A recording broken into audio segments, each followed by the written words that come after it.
সালাম দেয় না। যেখানে সালাম দিলে নেকি আছে সেখানে সালাম নাই।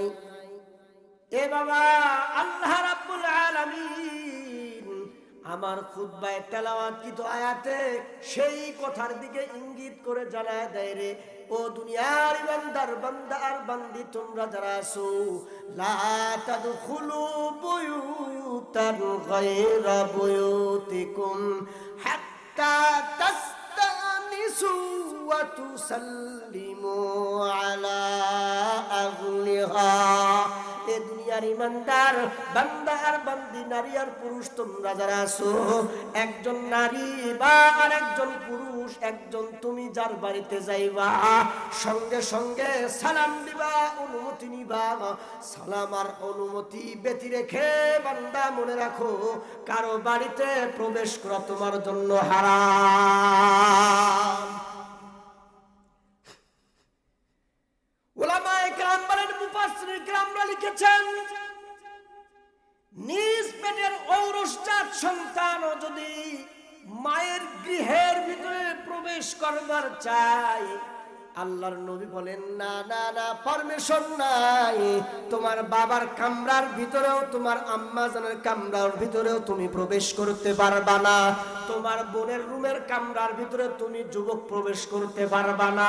তোমার ভাই যুবকের কামরায় তুমি বোন যুবতী ঢুকতে পারবা না, কোনো পারমিশন নাই। দুইটা অনুমতি, দুইটা কাজ ব্যতীত।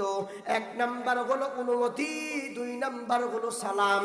এই সালাম আর অনুমতি ব্যতি রেখে ভাই ভাইয়ের রুমের ভিতরে ঢুকার কোনো পারমিশন নাই। বন্ধু বন্ধুর রুমের ভিতরে ঢুকার কোনো পারমিশন নাই। মুসল্লি ইমামের কামরার ভিতরে ঢুকবে, কোনো পারমিশন নাই। ইমাম সাহেব মুসল্লির কামরার ভিতরে যাইবে, কোনো পারমিশন নাই। ও বন্ধুরা আমার, আজকের আমলটা ছোট্ট একটি আমল দেখতে মনে হয়।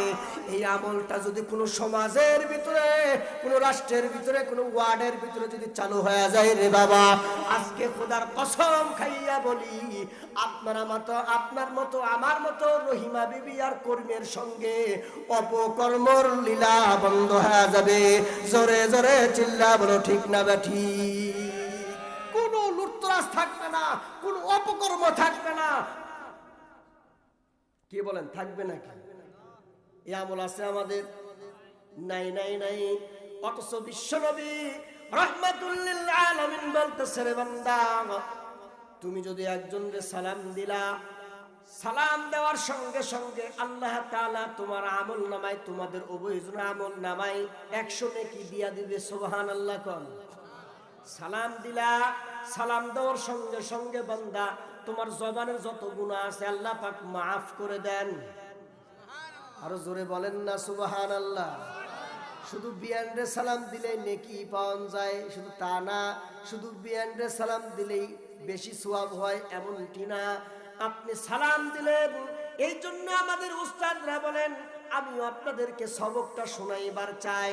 সবাই আমার সঙ্গে বলবেন, আগে আগে সালাম দেব। আরো জোরে বলেন না, আগে আগে সালাম দেব। যাকেই দেখব তাকেই দেব, সহিহ শুদ্ধ সালাম দেব।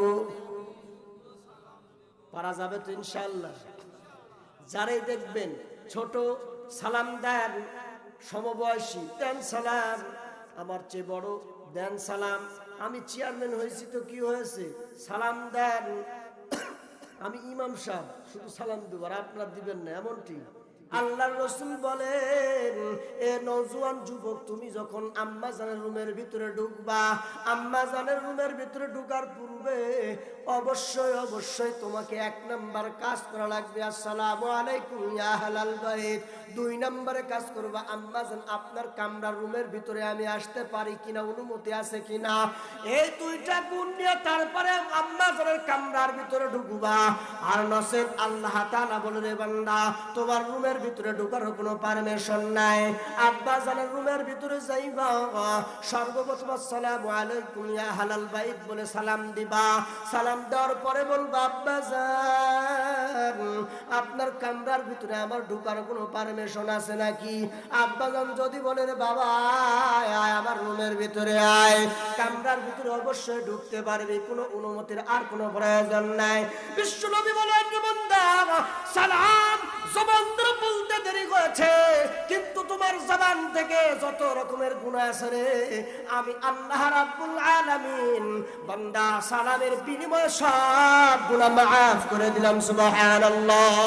হর গাড়ি নে দিন তু তৈয়ার হায়, হর গড়ি নে দেন তু তৈয়ার হায়, ঝুনা মাंगे उसे तो बेजार है, अगर खाही रज़ाई हक अदा कुन बंदगी कुन बंदगी कुन बंदगी। अल्लाहु अकबर।